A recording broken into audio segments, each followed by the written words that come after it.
Hello दोस्तों। आशा करता हूँ कि आप सब लोग अच्छे हैं। आज हम लोग गेस्चर और पोस्चर के बारे में बात करेंगे। गेस्चर का मतलब होता है हाव भाव, इशारा और कोई संकेत, स्पेशली जो हमारे हाथों से या हमारे सर से किया जाता है। ओके। और पोस्चर का मतलब है मुद्रा और आसन, मतलब अपनी बॉडी को होल्ड करके रखना। ओके। सो सबसे पहला एग्जांपल इसके ऊपर मैं दूंगा, जो मुझे भी बहुत अच्छा लगता है गेस्चर का। अगर आप देखेंगे कि कोई भी कलाकार जब अपनी कला प्रस्तुत करता है तो उस टाइम वो अपना अपने हाथों से अपने कान पकड़ लेता है, एक कान पकड़ लेता है। इसका मतलब ये होता है कि वो अपने गुरु से सिखाई हुई कला को आपके सामने प्रस्तुत कर रहा है।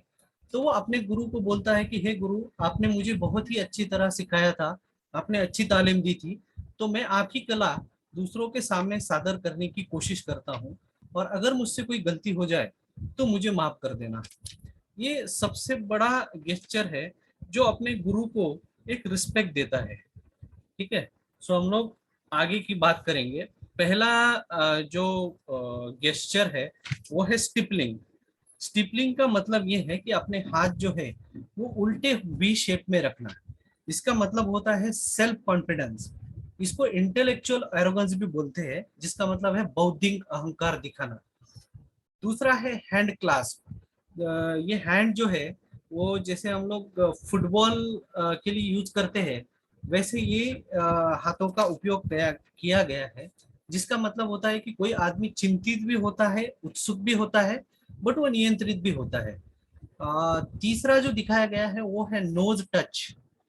ये आपने बहुत बार देखा रहेगा, कि जब भी सामने वाला किसी के ऊपर डाउट करता है तो वो अपना पोजीशन ऐसे बना लेता है कि अपना एक हाथ का एक करंगली जो है वो अपने नाक पे रख लेता है। तो उसको बोलते हैं नोज टच, जो पोजीशन डाउट के समय ली जाती है। नेक्स्ट जो गेस्चर दिखाया गया है वो है एल चिन रेस्ट। मतलब कि अपना हाथ को एल शेप में बना के अपनी हनुवटी के नीचे रखा गया है। ओके। इसका मतलब होता है critical evaluation, thinking, analytical thinking. उसका मतलब होता है सूक्ष्म तरह से किसी भी चीज का मूल्यांकन करना। नेक्स्ट जो गेस्चर दिखाया गया है उसमें माउथ ब्लॉक किया हुआ है। ओके। उसको बोला जाता है रेजिस्टिंग स्पीच।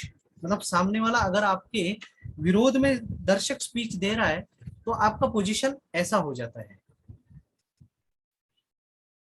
नेक्स्ट जो हमें गेस्चर दिख रहा है उसमें पर्सन ने अपने मुंह के ऊपर एक उल्टा वी करके हाथ रखे हुए हैं। ओके। उसको बोलते हैं आर्म्स अप।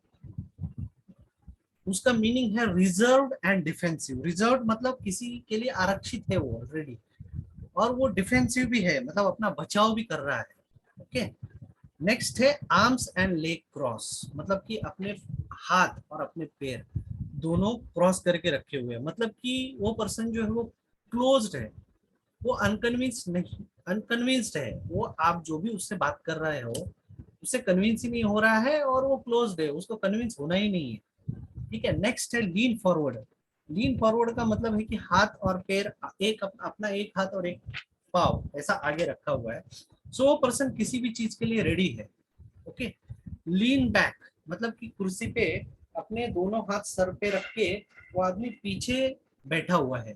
सो उसको बोलते हैं कॉन्फिडेंट एंड सुपीरियरिटी। मतलब जो सुपीरियर लोग होते हैं उसका वो पोज है, और वो सुपीरियर जो है वो कॉन्फिडेंट भी है।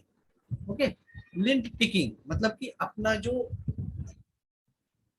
दाया हाथ है, बाया हाथ है, बाया हाथ के शर्ट को ऐसा पकड़ना, जैसे आपको ड्राइंग में दिख रहा है या पिक्चर में दिख रहा है, उन्होंने ऐसा पकड़ा हुआ है। इसका मतलब है कि डिसअप्रूवल। आप जो भी कह रहे हो उससे वो पर्सन एग्री नहीं हो पा रहा है, और वो कन्विंस भी नहीं हो पा रहा है। नेक्स्ट पोस्चर हम लोग देखते हैं थम्स आउट। मतलब कि हाथ दोनों अपने खीसे में डाले हुए हैं और हमारे थम्स जो है वो बाहर निकाले हुए हैं। ये मेजरली इंचार्ज का पोस्चर होता है। सॉरी, उसमें वो डोमिनेंट अथॉरिटी दिखाता है। डोमिनेंट मतलब दबाने वाला, डोमिनेटिंग जो हम लोग बोलते हैं ना, दबाने वाला, कि आप कोई चीज सुनने वाला नहीं है, वो जो बोलेगा वही आपको करना है। Fig leaf. अभी आप देखो कि हाथ के ऊपर हाथ रख के वो पर्सन खड़ा हुआ है, उसका मतलब वो पर्सन खुद पे कंट्रोल है बट वो टेंस है।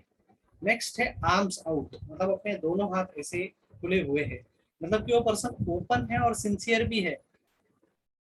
ओके। नेक्स्ट है टेबल लीन, मतलब टेबल पे ऐसा हाथ रख के बात करना।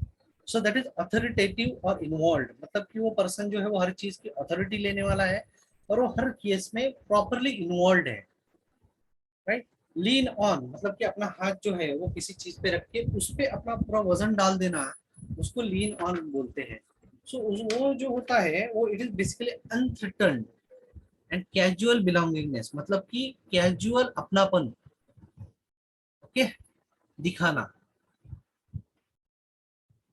सो दोस्तों ये मैंने प्रयास किया है 12 से 13 गेस्चर्स और पोस्चर्स आपको दिखाने का। Thanks for watching.